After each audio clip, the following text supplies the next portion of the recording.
In this video, I will show you how to install Android Studio on Windows 11. First, open your preferred web browser and go to official Android Studio website. Once you're on the website, click on Download Android Studio button and then agree to terms and conditions.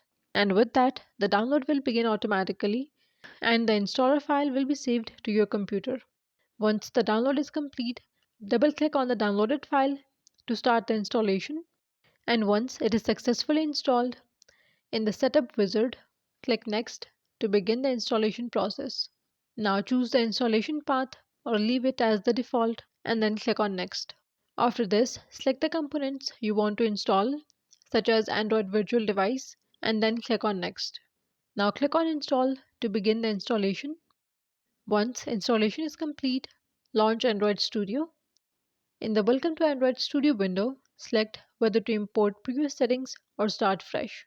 The Setup wizard will guide you through the initial setup, including downloading the Android SDK, necessary libraries, and other components. Choose the appropriate settings and proceed.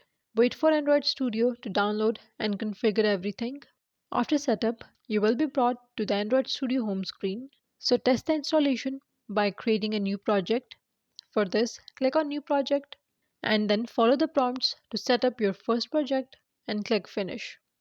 You are now ready to develop Android apps using Android Studio on Windows 11.